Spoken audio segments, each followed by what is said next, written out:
मुख्यमंत्री मनोहर लाल खट्टर जी, आप दिल्ली के मुख्यमंत्री माननीय अरविंद केजरीवाल जी की नकल भी करते हो और छुपाते भी हो, और जब पकड़े जाते हो तो शर्माते भी हो। इसमें शर्माने की क्या बात है मुख्यमंत्री जी? अगर दिल्ली में मुख्यमंत्री तीर्थ यात्रा योजना कामयाबी के साथ कई सालों से चल रही है तो उससे सीखना चाहिए। अगर दिल्ली में 77,000 तीर्थ यात्रियों को दिल्ली सरकार रहना खाना पीना सब कुछ इंतजाम करा के उनका एक सप्ताह तक किसी भी तीर्थ पे पूरे देश में भेजती है और कामयाबी के साथ उस योजना को चला रही है, तो आपने वो योजना 9 साल की देरी के बाद, 9 साल से आपकी सरकार है, अब उसको आपने लागू करने के बारे में सोचा है चुनाव से ठीक पहले।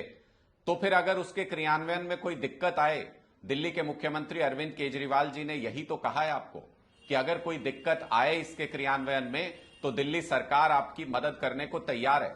मुख्यमंत्री मनोहर लाल खट्टर जी, लोकतंत्र में एक दूसरे से सीखना चाहिए।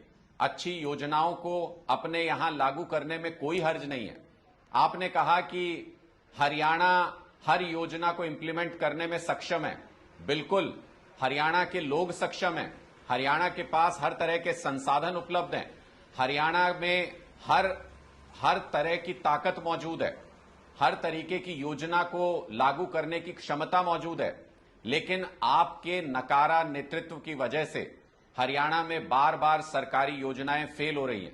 मैं कितनी योजनाएं आपको गिनवाऊं जो अच्छी योजनाएं होते हुए भी आपके नाकाबिल नेतृत्व की वजह से फेल हो गई। आप परिवार पहचान पत्र की वजह से देख लीजिए कितने लोग परेशान हैं, प्रॉपर्टी आईडी की वजह से कितने लोग परेशान हैं। आप शिक्षा के क्षेत्र में चिराग योजना लेके आए, फेल हो गई। आप बच्चों को टैबलेट देने की योजना लेकर आए, फेल हो गई। आप हर वर्ग को परेशान करते हुए सारी योजनाओं को सही से लागू जमीन पर नहीं कर पा रहे हैं। आपने पराली के निस्तारण को लेकर योजना लेके आए, फेल हो गई पूरी तरह से। किसानों को हर तरह की मदद की आपकी योजना फेल हो गई। आप छात्रों के लिए परीक्षाएं कराने का एक सीईटी कॉमन एलिजिबिलिटी टेस्ट का फॉर्मूला लेकर आए, 25 पेपर लीक हो चुके हैं आपके कार्यकाल में, आपकी वो योजना भी फेल हो गई। तो ये तो साबित होता है कि योजनाओं को लागू करने में आपकी सरकार पूरी तरह से फेल है। आप इस काबिल नहीं है कि अच्छी से अच्छी योजनाओं को जमीन पर लागू कर पाएं। और दूसरी तरफ दिल्ली सरकार ने मुख्यमंत्री तीर्थ यात्रा योजना को न सिर्फ जमीन पर उतारा बल्कि 77,000 बुजुर्गों को पूरे देश में अलग अलग जगह पर शानदार तरीके से तीर्थ यात्रा भी कराई। अगर आपको सीखने की जरूरत है तो आपको सीखना चाहिए दिल्ली सरकार ने यह योजना कैसे लागू की, ताकि अगले 1 साल में चुनाव से पहले कम से कम कुछ तीर्थयात्रियों को आप देश भर में तीर्थ यात्रा अच्छे से करा सकें। वरना तो जैसे रेवाड़ी में आपने 2015 में कहा था कि एम्स बनाएंगे और अभी तक उसकी नींव का पत्थर नहीं रखा गया है, उसी तरीके से यह मुख्यमंत्री तीर्थ यात्रा योजना भी सिर्फ कागजों पर रह जाएगी।